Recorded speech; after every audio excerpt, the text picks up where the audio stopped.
Our next speaker is a very young man, also a volunteer with TOC in the past. Now he's a young activist himself.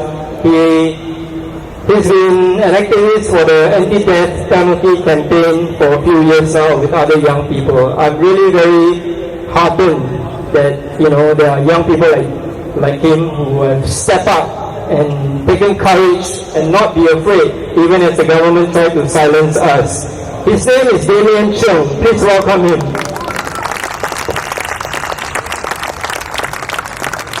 How's everyone feeling? How's everyone feeling?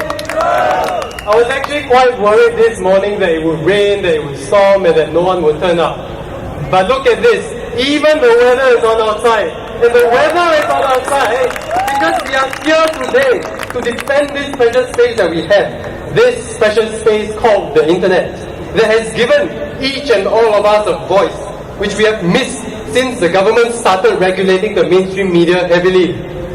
Since the Internet came into the picture, democratic participation has only moved forward, not back. So I simply cannot understand why the government want to apply the chilling controls onto the Internet. I'm not going to talk about the regulations themselves, but I want to tell you why we have to oppose them at all costs. Now you see, I don't think my life would have been the same if not for TOC, if not for sites like Public House.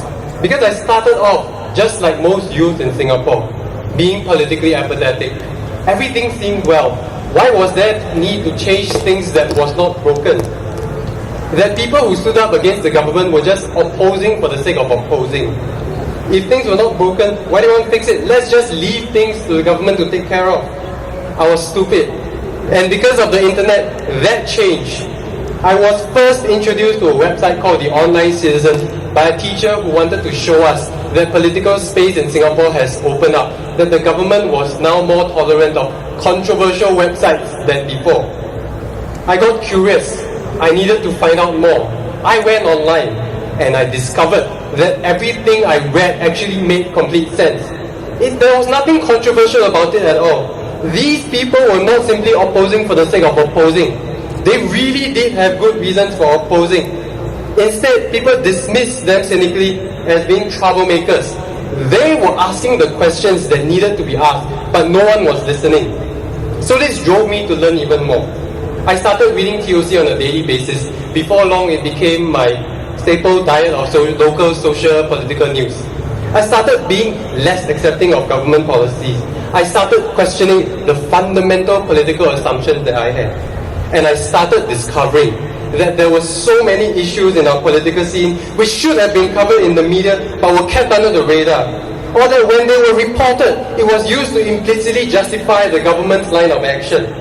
I started to learn about the situation of the poor in Singapore, that the robust social safety net that was supposed to protect ordinary Singaporeans was actually starting to fail, and that the policy of wealth at all costs was actually not benefiting the least well-off in society. I learned about the continual erosion of constitutional and due process rights and the harsh detentions of the political activists of the 1980s, done in the name of national security, but done without a shred of evidence that the government would dare release to the public to prove their point. Yes. Yeah. And the result was a climate of fear that stopped so many people from speaking up. And most importantly, I learned about how the lack of media coverage of these issues contributed to these wrongs being perpetuated over and over again. Because there was not enough pressure on the government to do better. Not enough pressure to remind the government that it was there to serve the people.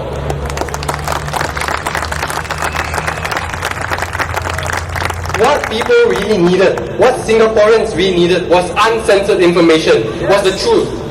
If things were going wrong, we needed to know, and it was not the government's right to deny us that information. But the government chose to do the exact opposite. They chose to clamp down hard on newspapers which were critical of their policies. They chose to enact laws which gave them political control over where Singaporeans got most of their news from. Knowledge and information is the lifeblood of a strong and healthy democracy because the system needs a diversity of ideas and opinion from which we can find our path towards the future. In its heavy regulation of the mainstream media, the government has in fact monopolized the control of knowledge and information, and this does not spell well for our future because our democracy is suffocated. A mainstream press that is unable to lead the national discourse properly will not help us build a robust future for us and our nation. It only keeps us stuck in the past while the rest of the world moves on. So the internet allows us to break this monopoly. It allows the people to participate directly and contribute to the discourse that drives the nation. It also allows us to reach out to the young and to spur them on to think critically of what they read and what they see. What can give the young a stronger motivation to learn and to participate than the knowledge that their views count for something, that if they want to stand up and be heard on an issue that they feel passionate about, that they can do so and that society will listen. Take me for example. Through my experience online, because I got to read about the injustice being perpetuated, I started a campaign on the things that I feel passionate about, because I believe that I could contribute to our society and make a positive change. And that is what we want our young to feel too. If they can feel the same way as I did, if they too can be encouraged to come out and make a difference to society, if they can be encouraged to come out and speak up, that would be so good for the political foundation of the future of our nation. But first we must make sure that they get to read the things that I did, to ask the questions that I asked. And this will only be possible with a free internet. Yes. And the current regulations, they put all these in threat. That is why it is so important that we make our presence felt today, to let the government know that these misconceived regulations will do more harm than good, to let them know that these regulations need to be withdrawn.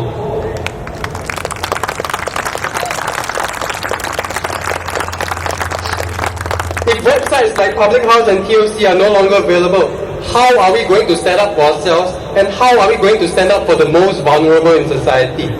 And even without political censorship of the mainstream media, the internet can, will, and still would contribute positively to our politics, because news and opinions can be put out in more specialized and innovative ways, because news can be covered from different opinions.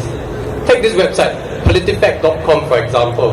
For those of you who are not familiar, this is a website which fact-checks the statements of politicians, whichever party they might be from, to hold them to account for the things that they say and to make sure that the people know the truth of what they are saying.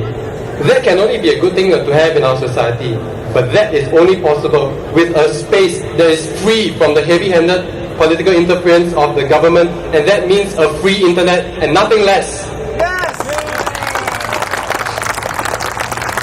And it makes it even more important that we have a free internet when we have a mainstream press that is not doing its job.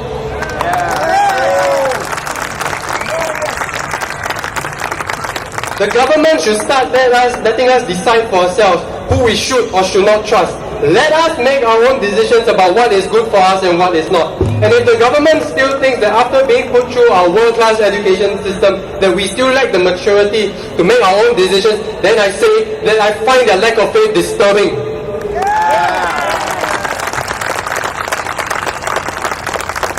We elected them to be the guardians of our interests, and it's time that they started listening to our concerns, and that they can do that by giving us the space to freely express our concerns, not by clamping down on it.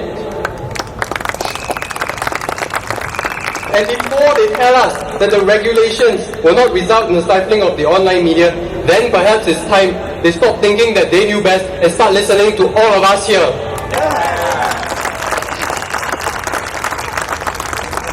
Because it is from this free space that we will find the drive for the political heart of our future.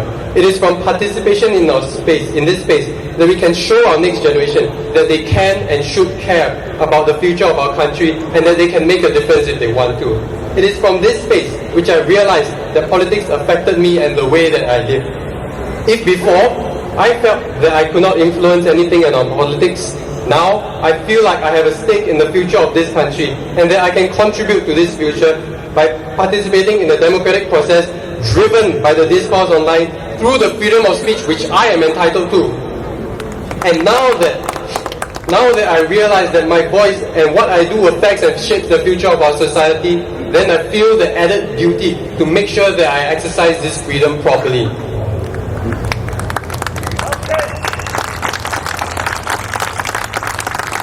And I'm sure that will be the same way the majority of you here feel.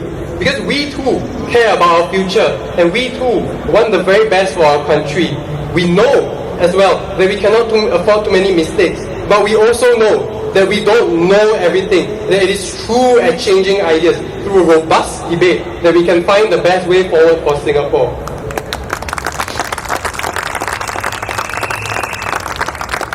And the best way to promote that debate is to keep our information free, to keep our internet free. Look at how far political debate has come since the internet. Look at all of us here. So let us tell the government to start moving forward, not back. Let us tell the government that they cannot continue to look at the future through the prejudices of the past. Let us defend these precious states where we have, and let us ask the government to withdraw the regulations. Thank you.